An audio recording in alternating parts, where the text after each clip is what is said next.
call the meeting to order. This is the Eddy County Zoning Commission meeting. It is 08. I'm going to call this public hearing of the Eddy County Zoning Commission to order. The first matter would be to take the roll call of the zoning members.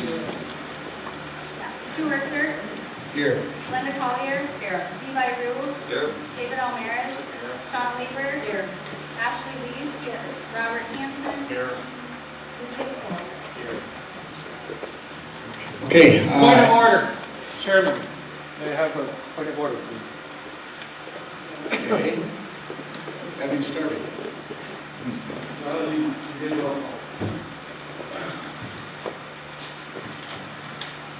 In my possession, since I don't have a mic, I'll try to speak loud.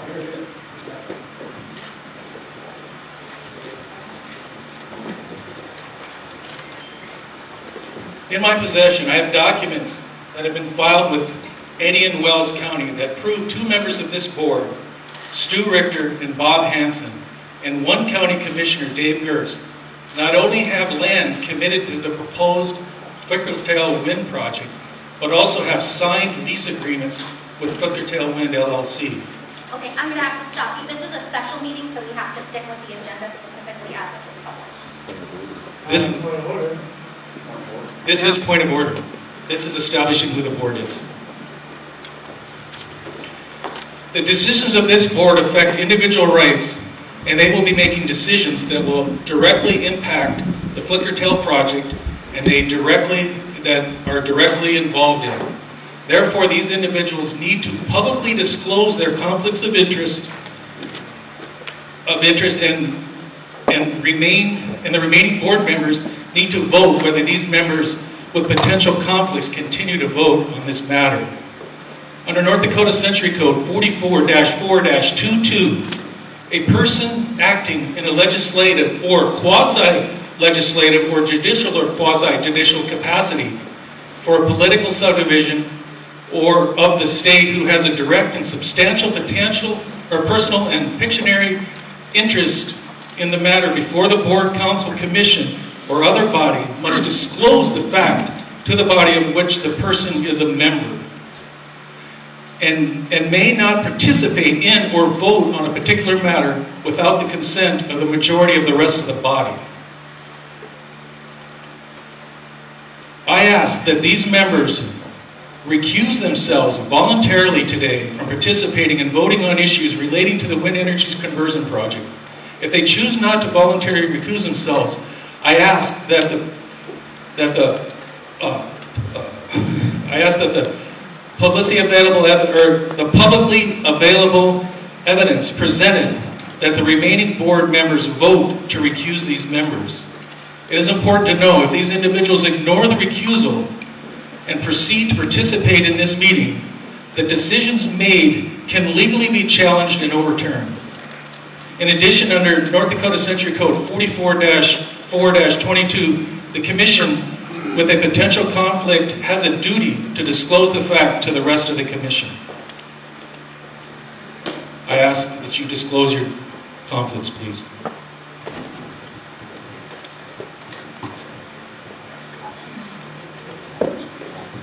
First of all, we've had legal opinion give us her opinion on this, and the fact that we are not engaging in an exact program. These are signed lease agreements. She never talked about this, not once. There is no conflict of interest at this meeting. There is not any voting going on at this meeting. This is simply a hearing. So if you guys would like to continue speaking and get everybody's opinion on this, then by all means we will proceed. We still have influence. It doesn't chase a conflict of interest, and I don't know why we're not voting. So my opinion is, and I have been approached by board members, they have disclosed conflicts to me, several of them, not all of them at this point. The request was made recently. In my legal opinion, what we are voting on tonight has nothing to do with We Wind Flickertail LLC.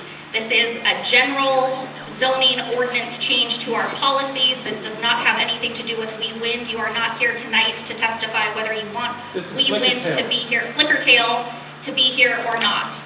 So tonight's vote has nothing to do, or tonight's discussion has nothing to do with Flickertail. It is, you could assume the same thing as if we were talking about setbacks for a hog farm.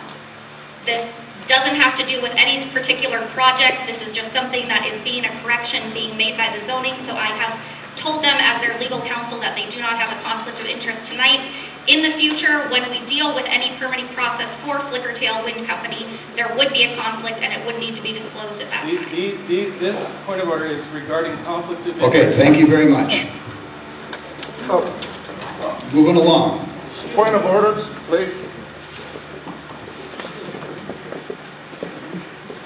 So I came in here, and there's a paper ad we had on here, and it pretty much states right here, the people in favor of the wind farm of this year, we're going to speak first, and those afterwards will speak second.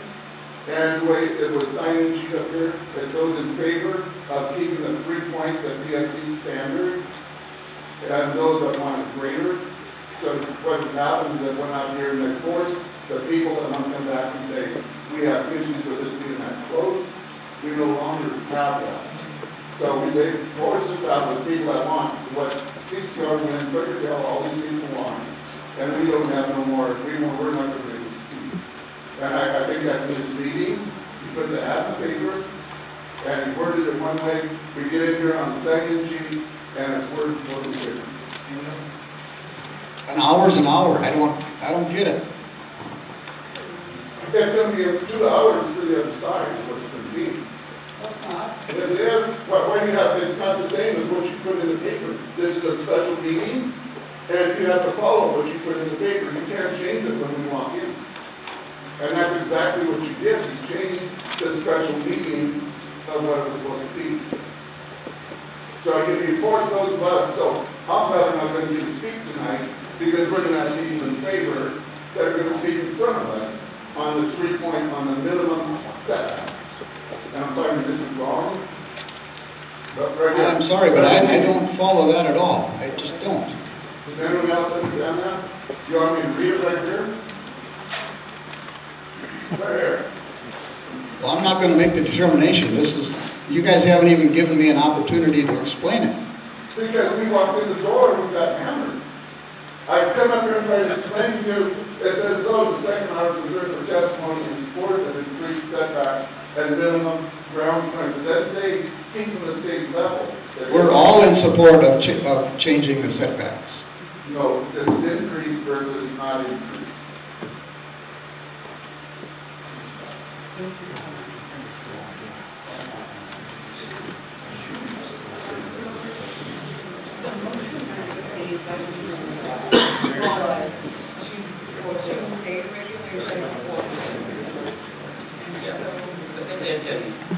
Regulation.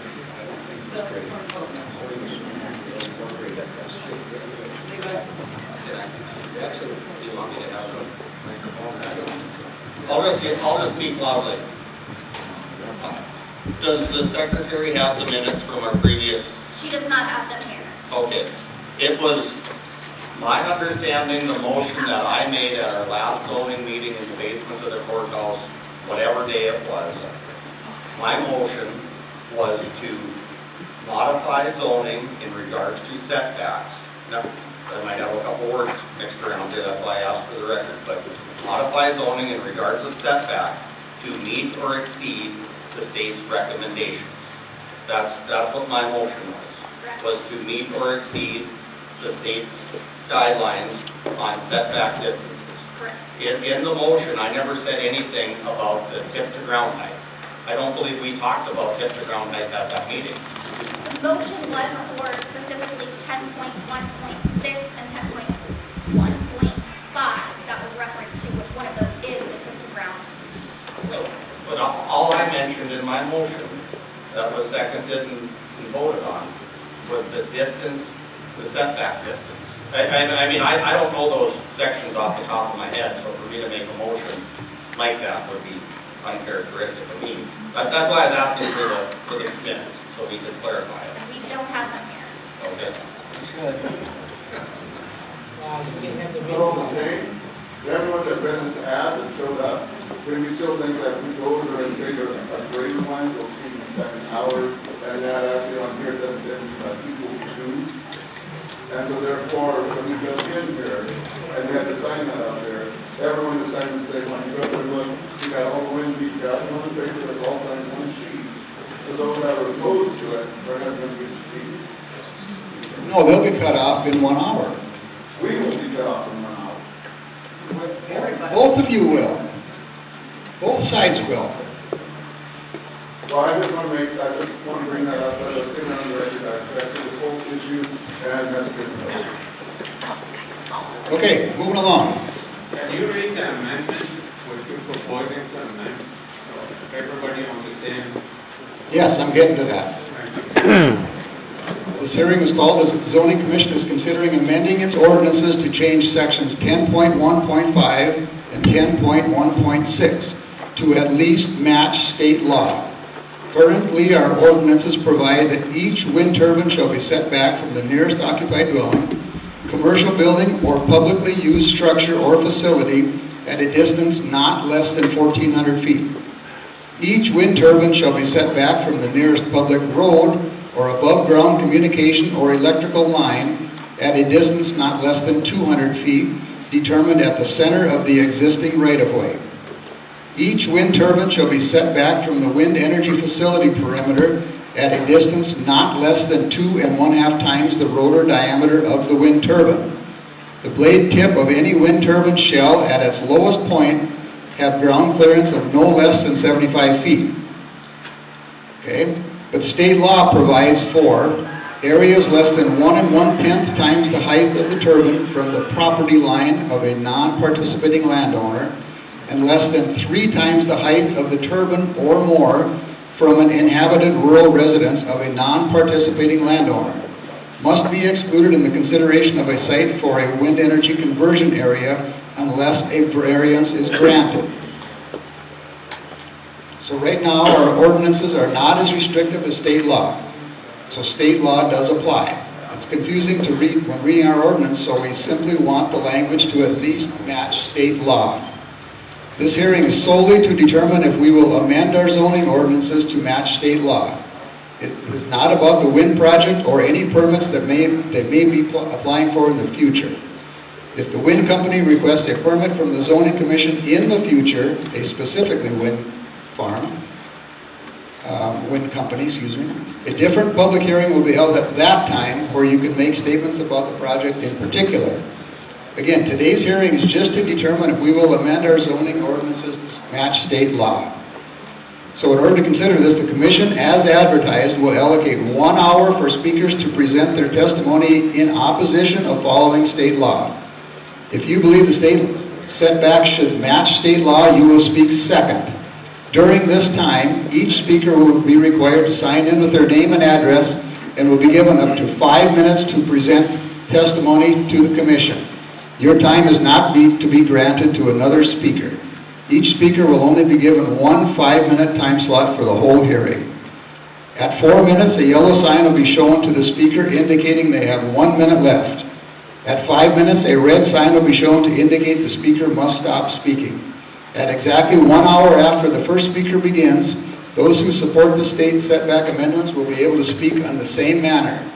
At exactly 1 hour after that first speaker begins, those who believe they have neutral testimony will be able to speak in the same manner.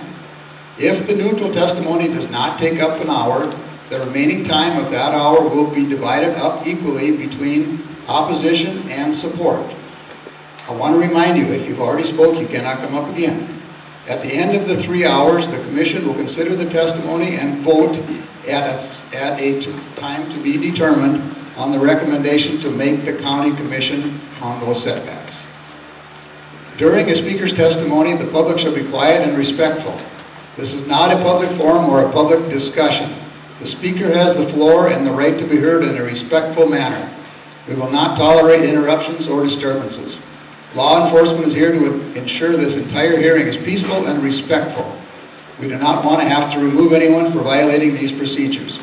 If there is a disruption during hearing, I will stop the meeting and ask you once to please refrain from the disruption. The second time, the sheriff will ask you to leave. Paul, he gave me this to read, which I had typed in here. 12.1-10.04, 10-04. Hindering proceedings by disorderly conduct. A person is guilty of a Class A misdemeanor if the person intentionally hinders an official proceeding by noise or violent or tumultuous behavior or disturbance. A person is guilty of a Class B misdemeanor if the person recklessly hinders an official proceeding by noise or violent or tumultuous behavior or disturbance. If you're here to prevent your testimony and do not get the chance, please consider writing a letter expressing your concerns to the Eddy County Commission before their next meeting on July 1st. Now, we also realize this, that everyone has strong feelings about this topic, and we appreciate your civic involvement in a respectful manner.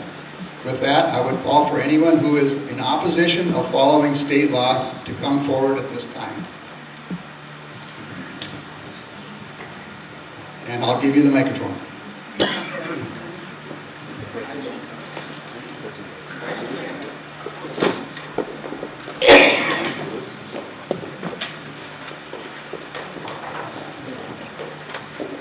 On this sign-in sheet, we have Ruby Sims. Ruby, if you would like to come and testify.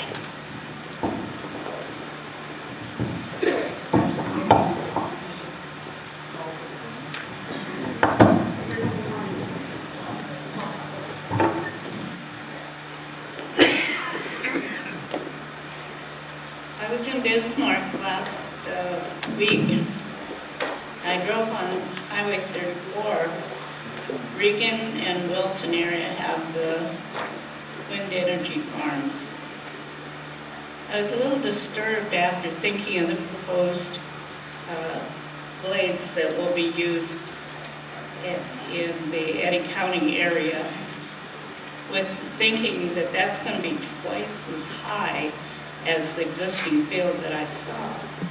I thought last summer my son came from Montgomery, Alabama. He was born and raised in New Rockford in Wilton, North Dakota.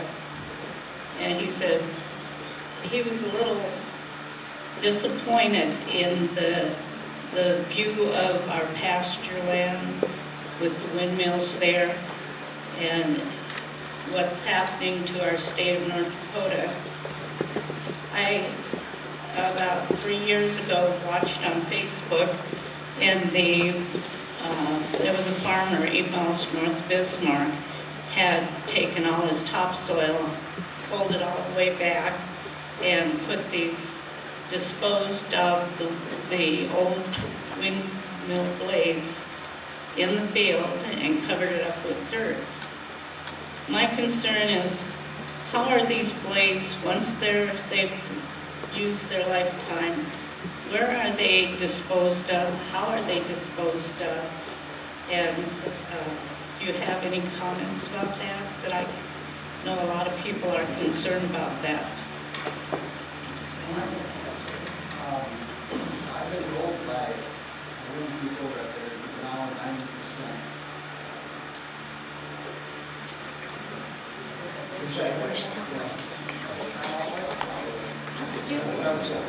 Can we speak up? I agree. I don't think it should be. I'm sorry. This is just for testimony only, so not questions to the board. Well, where would I find that information? You could talk to the PRC Wind people, like, talk to probably state. Go ahead. Talk to me. Talk to that guy right there. I'll answer your question. But anyway, thank you for your time.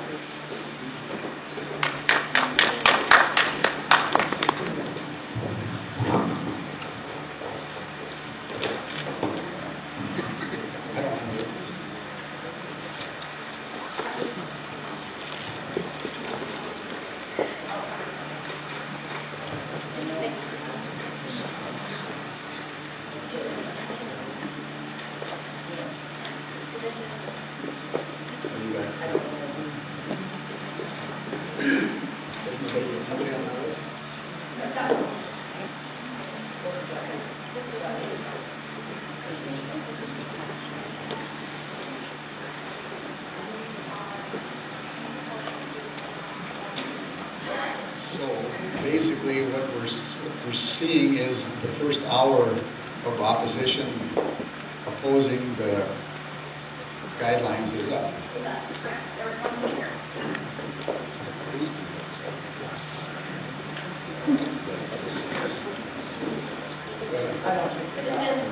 I think there's, I'm sorry, actually, I think there's confusion because we have one list that was the only person on that list. So the lists were, as were described, the first hour for opposition was if you are opposed to meeting state guidelines. So that was testimony of opposed to meeting state guidelines. The second hour is for those that are for meeting state guidelines or greater. And that is where we have this list here. And then third, we have neutrals. So we move on to the second. So, just a point of order. So, this was all for the people that are opposed to it, that are opposed to increasing it, or opposed to staying with the state. Opposed to staying with the state. So this is that if you don't want it with the same as the 3 point, then this is the motion to vote.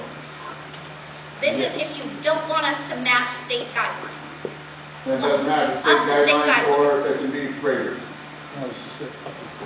Or if this is just if you want to go on to match. Basically, less than state guidelines is what this was.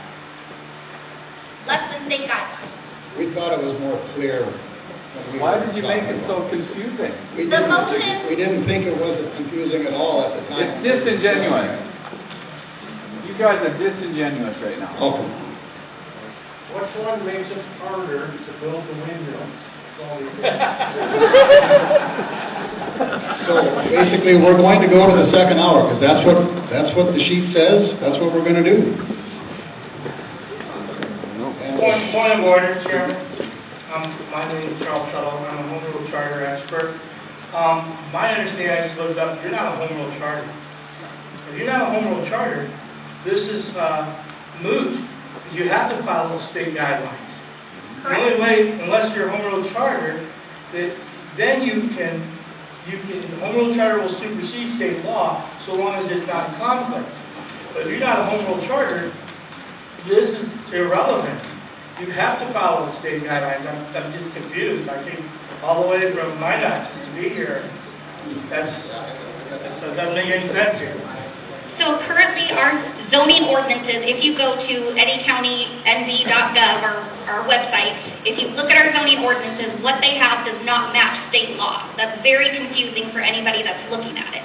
So there was a motion to fix our zoning ordinances to at least match state law. So we're saying, people that were against it are saying, we don't want you to change your zoning ordinances. Keep it as you have it right now. Which we can't. We understand that, but it's the way the motion was made is how we worded our notice and how we're proceeding with the hearing. So if we can proceed, I think we should have time to hear everybody who has signed up to speak tonight. So the next section is going to be for people that want us to match state guidelines or something greater. So if you want us to match state guidelines and fix our ordinances so we're in compliance with state law,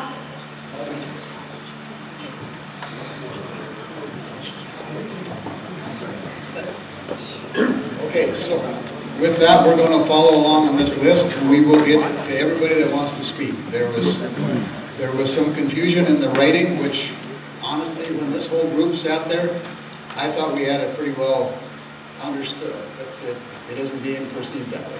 Am I correct? So with that in place, we're going to go on this list. Kenny Thompson.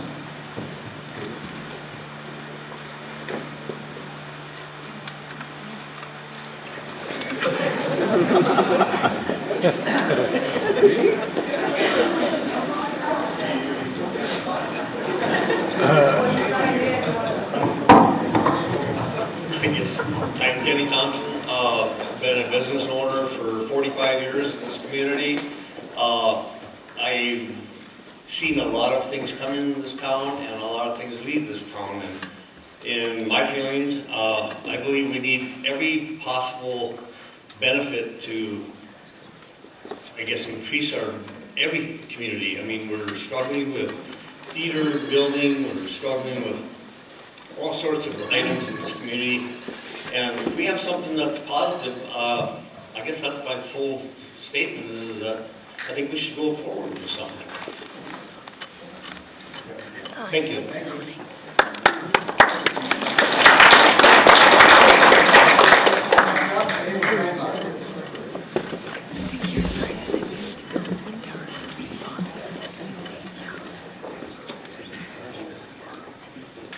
My name's David Steinbach. I've lived out here all my life. I live northwest of Rockford. I farm there.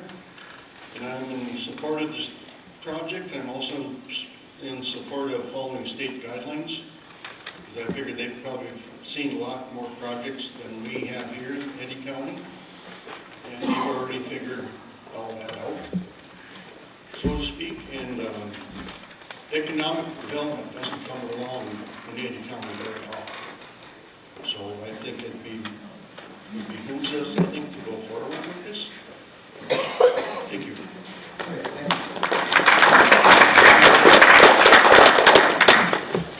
All the way.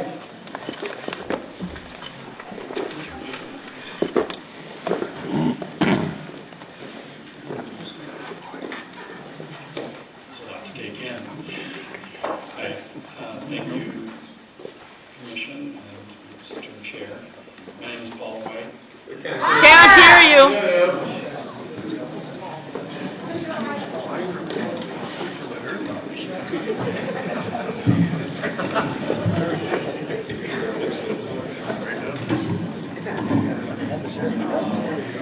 How's this? Hi, Commission and Mr. Chair. My name is Paul White. I'm with PRC Wind. We're a wind energy services company that was invited to come and help the We Wind group to finish their now almost 2-decade project to bring economic development to the area. In 2018, we were invited to come and work with them, and we've been working with them for 7 years now. One of the first things we did when we met them and came to look at the potential for this project was to look at the zoning and the rules. Is it feasible to do a project in the area? We recognize that the state rules are there. The projects must adhere to the state standards in North Dakota. But we also have to look in North Dakota at the county and township zoning. We looked at all of that, and we also looked at whether there was favorable view of wind energy in the community. We saw support all the way around, so we began working on the project at that time with We Wind. One of the first things we do is make an interconnection request to the utility grid to try and gain access to inject the power. That's a process that takes a long time and a lot of work and investment. It has taken 7 years, and that's complete. We now, as of this summer, have the rights to connect to the power grid. We've also helped contract that project with a power user with Dakota. So I know I'm describing a project that you don't care about in this session today. You're talking about the zoning, but I'm just giving a background on why I'm here today.